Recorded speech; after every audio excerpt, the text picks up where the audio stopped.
வணக்கம் நண்பர்களே, முக்கியமான டாப்பிக்கை இந்த பதிவில் பார்க்க போகிறோம். முதல் டாபிக்கு, திருவனந்தபுரம் மாநகராட்சியை பாஜக கைப்பற்றியிருக்காங்க.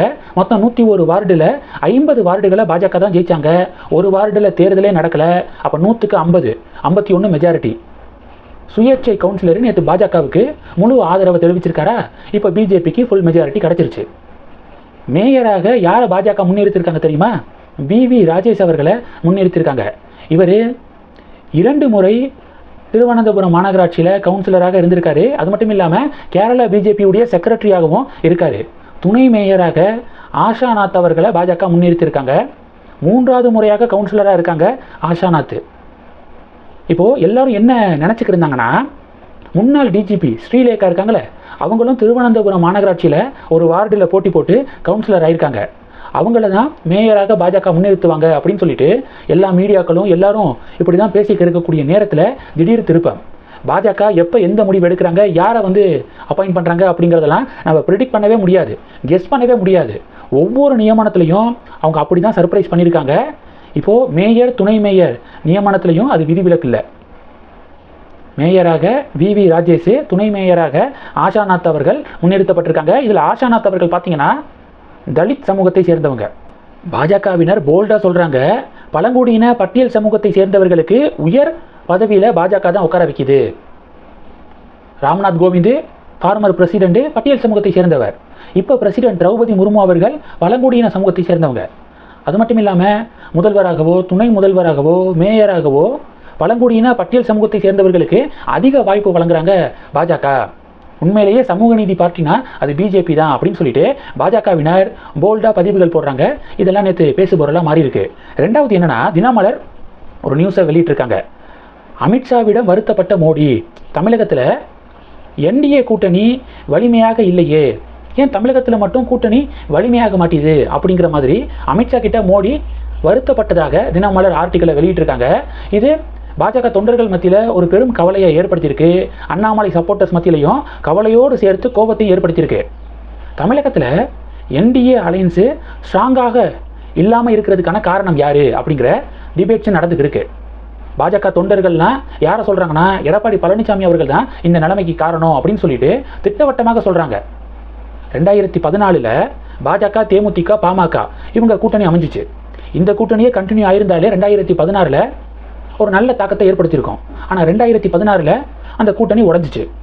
2021 எடப்பாடி பழனிசாமி அவர்கள்ட்ட இதுக்கு இடையில ஜெயலலிதா அவர்கள் மறைந்த பிறகு அதிமுக ஆட்சி எப்போ வேணால் கவிழும் அப்படிங்கிற ஒரு நிலைமை இருந்துச்சு.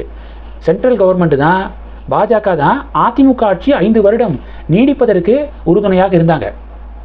2021 தேர்தல் சமயத்தில் தேமுதிக, அமமுக என்டிஏக்குள்ளே இருக்கட்டும், என்டிஏக்குள்ளே இருந்தால் அது டெஃபினட்டாக ஸ்ட்ராங்காக இருக்கும் அப்படின்னு பாஜக தலைவர்கள்லாம் சொல்லியிருக்காங்க.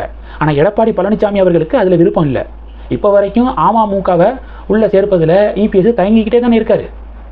2021 அதிமுக பார்த்தீங்கன்னா அதுக்கு மறுப்பு தெரிவித்தாங்களா? 2021 ரிசல்ட்டு தேமுதிக, அமமுக உள்ளே இருந்திருந்தா, கூட்டணிக்குள்ளே இருந்திருந்தா டெஃபினட்டாக ஆட்சியே தக்க வச்சிருக்க முடியும். சொதப்பிட்டாங்க. 2024 எப்படியாவது பாஜக கூட்டணியை முறிக்கணும் அப்படின்னு சொல்லிட்டு முன்னாடியே பிளான் போட்டுட்டு பழியை தூக்கி அண்ணாமலை மேலே போட்டாங்க அதிமுக. அண்ணாமலை இப்படி பேசுகிறாரு, ஜெயலலிதா குறித்தும் அண்ணாதுரை குறித்தும் அண்ணாமலை பேசிட்டாரு அப்படின்னு சொல்லிட்டு பழியை தூக்கி அண்ணாமலை மேலே போட்டாங்க. ஆக்சுவலாக பாஜக கூட்டணியிலேருந்து வெளியே வரணும், சிறுபான்மை மக்களுடைய வாக்குகள் அப்போ தான் கிடைக்கும் அப்படின்னு இபிஎஸ் கணக்கு போட்டார். அது மட்டும் இல்லாமல் பாஜக கூட்டணியிலேருந்து நம்ம வெளியேறினா திமுக கூட்டணியும் உடையும், திமுக கூட்டணி உடைஞ்சு அங்கே இருக்கக்கூடிய சில கட்சிகள் நம்ம கூட வருவாங்க அப்படின்னு பழனிசாமி அவர்கள் பிளான் போட்டது எல்லாமே சொதப்பலாம் முடிஞ்சிச்சு. சிறுபான்மை மக்களுடைய வாக்குகளும் அதிமுகவுக்கு விழுகலை, திமுக கூட்டணியும் உடையலை. 2024 ரிசல்ட்டு அப்படி. 2026 அதே நிலைமை நீடிச்சிச்சுன்னா டெஃபினட்டாக அதிமுகவுக்கு கம்ப்ளீட்டாக ஃபுல் ஸ்டாப் வச்சுருவாங்க. அதிமுக அப்படிங்கிற கட்சியே இல்லாமல் போயிடும். அப்போ பாஜகவுடைய துணை அதிமுகவுக்கு தேவைப்பட்டுச்சு.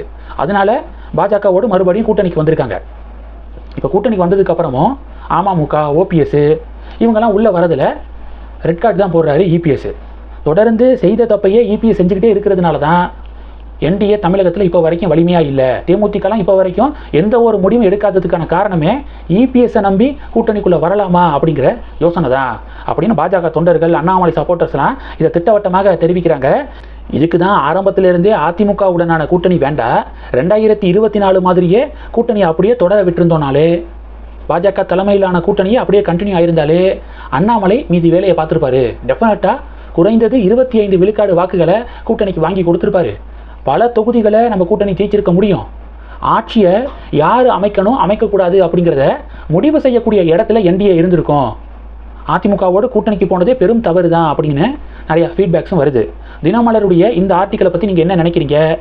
தமிழகத்தில் என்டிஏ தினமலர் ரிப்போர்ட் படி பலவீனமாக தான் இருக்கா? அப்படி பலவீனமாக இருக்குதுன்னா அதற்கான காரணம் யார்? கமெண்ட் செக்ஷனில் உங்களுடைய கருத்துக்களை ஃபீட்பேக்கை நீங்கள் தெரிவிக்கலாம். இந்த டாபிக்ஸை பற்றி உங்களுடைய பார்வைகளை மறக்காமல் கமெண்ட் பண்ணுங்கள். தொடர்ந்து கனெக்டில் இருங்க. அடுத்தடுத்து நிறையா பதிவுகளை பார்க்க போகிறோம். நன்றி. ஜெய் ஹிந்த்.